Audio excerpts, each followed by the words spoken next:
સુરતમાં સામાજિક તત્વોના આતંક વારંવાર સામે આવે છે, ત્યારે રાંદેર રોડ જહાંગીરાબાદ પાસે રમા રેસિડેન્સીના ગેટ પાસે બે ભાઈઓ પર મોપેડ પર આવેલા હુમલાખોરોએ જીવલેણ હુમલો કર્યો હતો, જે ઘટના સીસીટીવીમાં કેદ થતા પોલીસ તપાસ હાથ ધરી બાળ કિશોર સહિત 3 હુમલાખોરોને ઝડપી પાડ્યા હતા।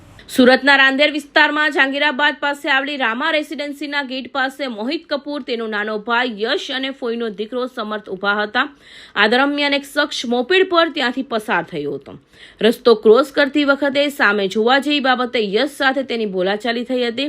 હુમલાખોરોએ તે સમયે તો ત્યાંથી જતો રહ્યો હતો। થોડી જ વારમાં તે પોતાના સાગરીતો સાથે મોપેડ પરત ફર્યો હતો અને જીવલેણ હુમલો કર્યો હતો। બોલાચાલીના થોડા સમય બાદ હુમલાખોરોએ અન્ય 5 શખ્સને મોપેડ પર લઈને ઘસી આવ્યા હતા। આ ટોળકી પાસે ચપ્પુ, લાકડાના ધોકા અને બેલ્ટ સહિતની વસ્તુઓ આપી હતી।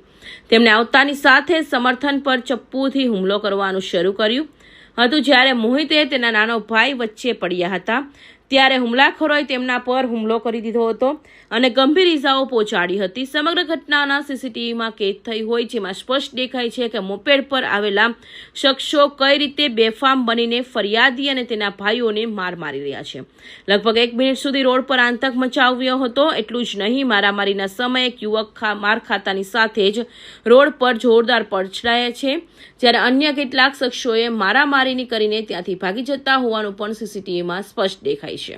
પોલીસ તપાસમાં બહાર આવ્યું છે કે માત્ર રસ્તો ક્રોસ કરતી વખતે સામે કેમ જુઓ છો તેવી સામાન્ય બોલાચાલી છે હુમલો કારણ બની હતી।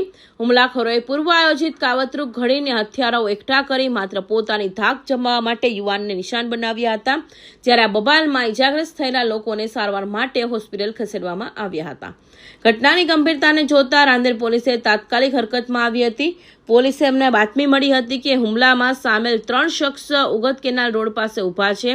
આ બાતમીના આધારે પોલીસે દરોડા પાડીને અનિલ કુમાર ઉર્ફે રોની ભટ્ટ અને સાહિલ પવારની ધરપકડ કરી છે, જ્યારે તેમની સાથે રહેલા કાયદાના સંઘર્ષમાં આવેલા એક બાળ કિશોરની પણ અટકાયત કરી લેવામાં આવી હતી।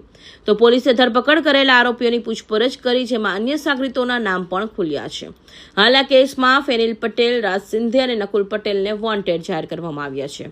Bureau report, Hind TV news, Surat.